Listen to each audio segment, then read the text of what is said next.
Hello everyone and welcome back to my channel. My name is Yvette. I'm an advisor by day and a life coach by night.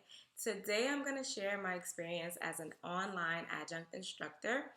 I had the opportunity to work with two colleges and they were both great experiences. So first I'm going to go over how to get a position as an adjunct instructor. I've been trying to get one for years after I graduated. I was offered one, it was very last minute and it was in person. I was like really nervous about it. I had just graduated, so I didn't really feel comfortable. And I always regretted it because I felt like if I would have done that one, I probably would have had more opportunities. But luckily, I was still able to get these two in the same semester for my first time.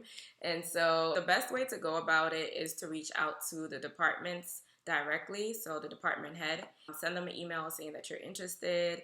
And of course, it should be in an area that you have your master's in, or you can try with your bachelor's at community colleges as well. For example, if your master's is like mine in social work, there are different departments you can reach out to. So it doesn't only have to be the social work department. You can try sociology, you could try Africana studies, community health, or any of those departments where some of the courses are often cross-listed. Oh, human services is another good one too. You can apply to adjunct instructor positions on the websites, like the college websites, higheredjobs.com, any of those. I just never had luck with them. Sometimes I feel like with adjunct positions, timing is also everything. So sometimes there might be a last minute need and you just happen to email the department at that time and be able to obtain the position. But I would say just apply in all ways. So online through the actual websites and then also directly emailing the department heads. I was able to work with the Africana Studies Department and Sociology Department. For sociology, I taught social welfare policy, and for Africana Studies, I taught a community organizing and field instruction class. Before I go into the classes and how that was, I'll go over the interview process. For both positions, I had a Zoom interview, and it was really informal, which was nice. So we basically just spoke about my background, what I feel comfortable teaching, and what was available. So I only wanted an online class, and so I made sure I expressed that in the beginning.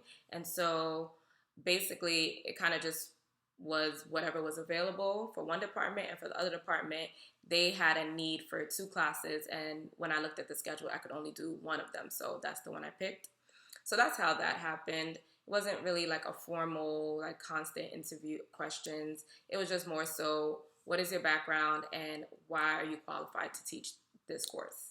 When deciding on a class, I would recommend just being honest with yourself and thinking about what you would enjoy teaching. So for example, for me, I know I would not want to teach a research class. Like I wasn't good at research when I was in undergrad and grad, so I wouldn't be able to learn it and convey it to students. Just kind of understanding which area you like, because even if you're not an expert, which you probably won't be unless you study that particular subject, you would still be open to learning more. Overall, my teaching experience was great. I would say it is completely normal to be nervous.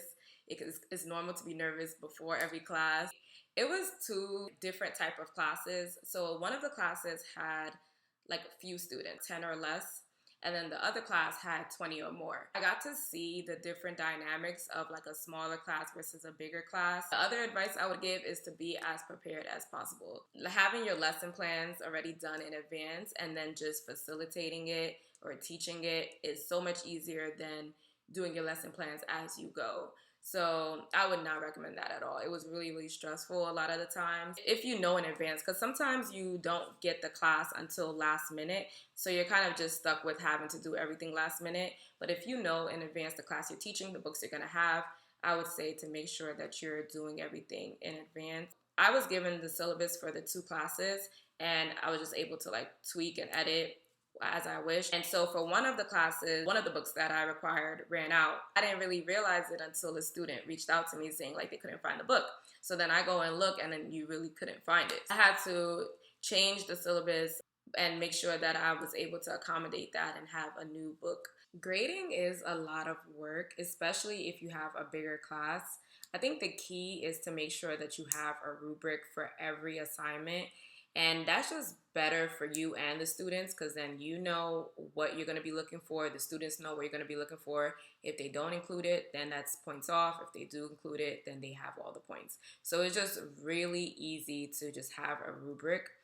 And yeah, it's gonna be a lot because it's a lot of papers, it's a lot of assignments, and you'll have to like go through it. But I think the main thing I would recommend is to stay on top of it. So making sure that you're grading it as you assign it versus waiting until last minute to grade it everything all together. It just gets overwhelming because if it's not your full-time job, you have a lot of other stuff going on.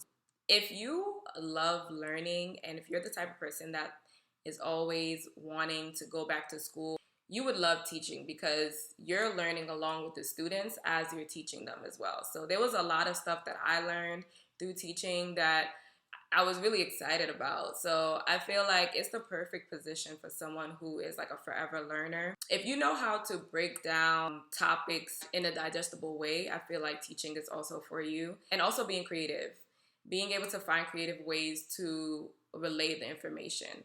Because the students have the textbook, of course, and hopefully they read it, but you also want to be able to take the information from the textbook and make it digestible. Things will vary depending on the type of class you teach. Everyone wants to know, of course, how much you get paid. So for me, for both classes, I got the same pay, pretty much, a similar pay.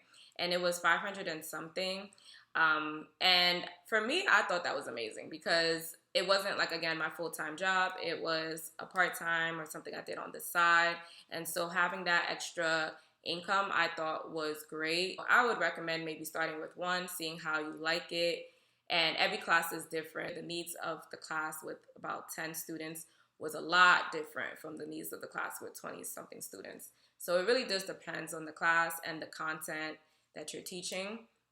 But yeah, I think the pay is definitely not enough to survive off of, but if it's something that you're doing on the side or something that you need as a flexible job, I think it would be perfect. I really value the flexibility of it. So being able to work from home, it took also a lot of the nervousness away because I didn't have the pressure of being in front of students in that way. But I always had my camera on and always felt comfortable on the screen. But of course, in the classroom, that's going to look a lot differently. So take that into consideration as well. Also, online classes are probably not as common as, or there's probably not as many opportunities to teach online as there are in person. So keep that in mind when you're looking. If you're just starting off and you really, really want an adjunct position, I would say be open to in-person and online because over time you'll get more as you get that experience. Overall, I think the experience was great. I do think it also depends on your class, the dynamics. They participated a lot, so I didn't have to worry about certain things. So with them, and you kind of have to like tailor the teaching to your audience. So if you know that they're going to be engaging, then the activities that you come up with should be something that's going to cultivate that. Of course, you have some students who may drop out of your class or who email you when they need things. You're going to have office hours, so they may want to meet during your office hours. So just keep that in mind as well. But overall, it was a great experience. I'm definitely looking forward to doing more in the future. And also just seeing what other areas I can teach in because I had no idea that I would be able to teach in the Africana Studies department. I always figured sociology because I also have my bachelor's in sociology. But knowing that there's other areas that are still aligned with social work is really exciting. So I would highly, highly recommend looking into it. If you have any questions, feel free to leave it down below. I'm sure I probably missed some things, so just make sure you comment and then I will make another video or I'll just respond back in the comments with the answer. See you in the next video.